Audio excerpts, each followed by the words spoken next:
Welcome to the Glenn Beck program. Last week, the voters said, okay, can you guys stop for a second? Or maybe it was more like, freeze and get your hands out of my wallet. Stop screwing with the Constitution. Nancy Pelosi said, okay, I'll do that. Healthcare is out, she said. Barney Frank said it would be a mistake to disregard the voice of the voters and pass healthcare anyway. 61% of the American people say, drop healthcare. I told you last week that we are either going to see a progressive revolutionary emerge in our president, or Bill Clinton will suddenly appear and they will begin to triangulate and play politics. Well, not only are we seeing revolutionaries, this weekend they decided to fight with everything they've got.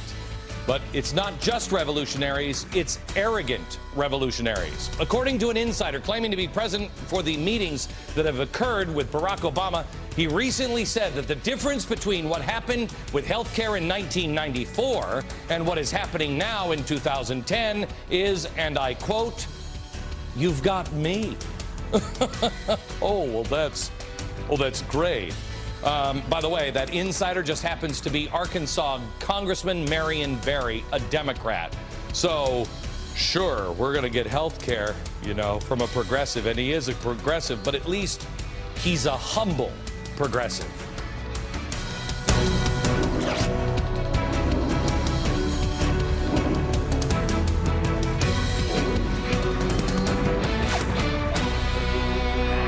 Hello, America. I'm going to get to all the news of the day, and there's plenty of time for the White House to call. You can call me anytime and just correct anything we say, but they're not going to yet again today. This year, I told you, this show is going to be different. And so while we are going to get to the news, I want to explain the approach of this program for the next few months, 12 months maybe. Last year, all I tried to do was just figure out what the heck is going on. I mean, I was up all the time, got about 2-3 hours of sleep on some nights, most nights, in fact, because I was reading, trying to figure it out, trying to just figure out what are they doing. Well, we figured it out together last year, and this year I've decided that the only way to move forward and to fix it is just to remember who we are as Americans, learn and remember where we came from, and more importantly, correct the history that progressives have tried to erase. Friday night, we showed you the history of communist revolutionaries that's not taught. Well, I have to tell you, we just got the ratings a little while ago, and it was the #1 show on cable news on Friday. We were a little concerned that people would even watch it. I mean, it was a documentary. You know what I'm saying? It was #1. We had 4 million viewers tune in, unheard of. In fact, it was the highest ratings we have ever had for a non-news event. At 5 o'clock, these ratings don't happen. Thank you. You are eager to learn the history that progressives are erasing, as am I. Well, all this week, we're going to take a deeper look into what we showed you. We're going to show you the different things and how it relates. What we showed you on Friday, that was the end game for crazy people. We're going to see if we can find any similarities that are happening here. Politico had several professors watch our special on Friday night, no doubt to find all the outrageous errors this clown makes on television. Well, I'm here to report that they found none. But let me share 2 of the criticisms. Clemson University professor Stephen Marks, author of How Russia Shaped the Modern World, said that while Beck doesn't explicitly tie the left-wing totalitarian regimes of the past to contemporary liberals, that's what he's hinting at here. And no one in their right mind is going to defend Stalin or Mao or Che. The implication is that this is all going to happen if Democrats get their way. This is a complete lie. Wow. These poor professors have such a hard time finding anything wrong with the special that they have to go with implied lies. First of all, it's not the Democrats. It's the progressives that we talk about. And really, you're saying that nobody, open your eyes, Stephen, just a little bit, will you? You're saying that nobody is defending people like Chairman Mao. Mao Zedong and Mother Teresa, not often coupled with each other, but the 2 people that I turn to most. We know that the free market is nonsense. We know this is largely about power, that it's an adults-only, no-limit game. We kind of agree with Mao that political power comes largely from the barrel of a gun. Okay, you know what? I don't. I don't agree with that, that power largely comes from the barrel of a gun. Do you? Is that the country you want to live in? And by the way, let's not forget this in the White House on the Christmas tree this year. It's an ornament with Chairman Mao. But remember, what was it Stephen the professor said? Nobody is defending those guys. No, no, no. Looks like they're honoring them. By the way, this was just sent in today from a viewer.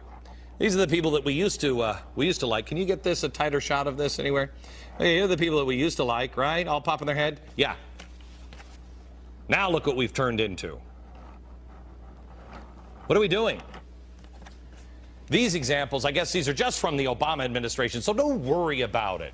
As for Che, we've seen the glorification of Che for years from the left. How many movies have come out from Hollywood recently about Che? He's a freedom fighter. He's a champion of the worker. Really? If you're saying that nobody in Hollywood is in their right mind, or nobody in this administration is in their right mind, you might have me there. But I don't think that's what the professor was insinuating here. The Politico article had more thoughtful criticism. Alan Wolf, the director of the Boise Center for Religion and American Life at Boston College, said that not only was our film not accurate, but that Beck lives in a complete alternative universe. Well, first of all, about that awkwardly phrased "not only isn't" line from Michael Calderon at the Politico, I mean, couldn't we not try to smooth out our sentence structure here a little bit? I mean, not only isn't smooth, it isn't also unconfusing. But I digress. He continued, as an example, he said, Beck mentions how the Nazis supported programs like universal health care as evidence that their ideology may have more to do with the left than the totalitarian right. Nazi Germany was not evil because of their economic program, you think? Said Wolf, which he noted included a few programs designed to promote public health. It was evil, he said, because it aimed at the extermination of European Jewry. Yes. I got that, Alan. Thanks, Professor. Who's pushing state-run health care now? Is it the right or is it the left? Who is it that is always pushing it? Is it the right or is it the left? It is always the people with big government designs. That was the association. Not here that health care made the Nazis evil. That's ridiculous. Now, obviously, a point can be made that totalitarianism starts with the government inserting itself into more and more aspects of our lives, right? But the underlying point here I made in the documentary, and please try to keep up here, Alan, in our alternative universe, the right is continually associated with Nazis. That seems perfectly fine with all the eggheads in this country. Unfortunately, that is the lie that we are exposing. And it's, by the way, again, not the Democrats, it's the progressives on the left. They have been excusing and defending brutal dictators from the beginning. The reason the progressive movement went underground in the first place was all of their failed policies that America's rejected back at the turn of the last century. And then they also had a problem. They kept supporting all these evil dictators around the world. Progressives, like we showed you on Friday, George Bernard Shaw couldn't hide his admiration for the dictators. Watch. Now, Signor Mussolini cannot take it off. He is condemned, although he is a most amiable man. He is condemned to go through life with that terrible and imposing expression which really does a great deal of injustice to his kindly nature. He's talking about Mussolini.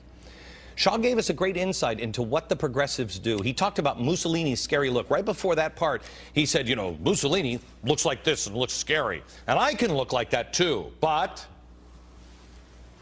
I can look happy too. But Mussolini is condemned to always look like that. He wanted America to know that he could look scary, but he really wasn't.